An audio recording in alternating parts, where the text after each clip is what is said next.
Hey everyone, we're here for another quick conversation for the long haul of leadership with Tod Bolsinger. And we're looking at a quote today from episode 280 titled Empowering Leaders for Creative Mission. This is from Shannon Kiser.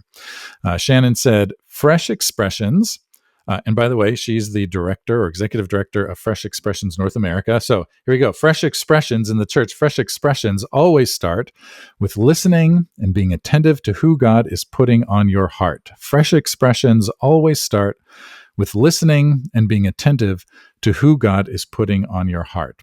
Tod, so Shannon has worked with us at CLI for a long time. She's a friend of what we do and who we are. And anyway, so I'm curious, thinking of Shannon as a friend and the kind of work that she does, how do you respond to what she says here?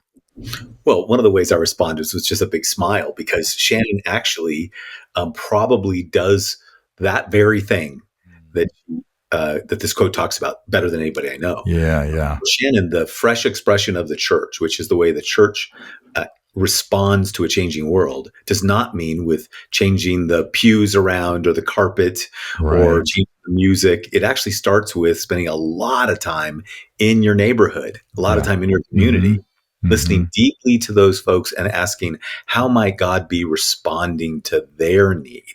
Yeah. It's out of that listening that creativity comes. And out of that creativity that we get new expressions of church. And Shannon embodies this. Fresh Expressions embodies this. I'm a huge fan of their work. And it's one of the reasons why we partnered with them at the Church Leadership Institute to run some cohorts, is that we wanted that emphasis in all the work we do, because they just do it better than anybody I know. Yeah, absolutely. As you were talking, I was thinking about, fresh expressions, listening, being attentive to who God is putting on our heart, and in paying attention to what God is doing in the lives of those around us, and the importance of listening, which then leads, so I'm coming back around then to fresh expressions, which sounds kind of like experimenting too, right? Maybe make a connection here for us between what she says about fresh expressions starting with listening, and then the role of experimenting, the experiments and failure and whatever that might be, as we uncover a fresh expression. Yeah, well, the work of adaptive leadership always requires experimenting. So this is where we have a common thing. And the way to think about this is, the point of an experiment is not to say, well, what's going to work? These people, what's going to work to solve their problem? The point of an experiment is to ask the question, so what, now that I've met these people and heard their hearts and gotten to know them, and now that I think that God has brought them in my life, what am I curious about? What do I wonder about? What have we not seen? What have we not heard? What have we missed? Whose voice have we missed?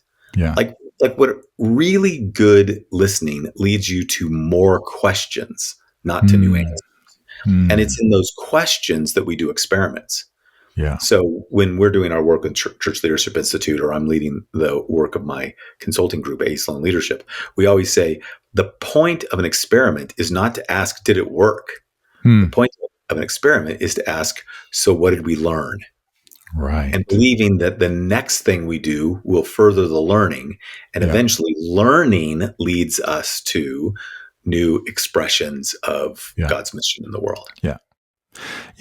And that learning from experiments is a kind of, I like to think of it as a kind of listening as well, because God is speaking to us through that experiment. People are speaking to us through that experiment.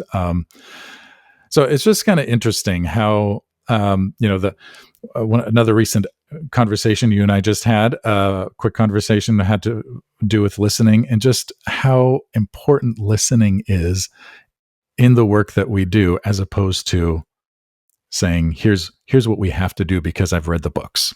Read the books, or I have a vision, or I have a plan. Even I love the idea, the emphasis here of who God is putting on our hearts. It's not what idea God has put in your brain. It is who has God put on your heart. And I think this is a good moment for us to think about the way in which what our friends and neighbors need from us is our humility and our curiosity and our care for them, much more than they need us to be impressive with our ideas or our thinking or our learning. Love it. Love it.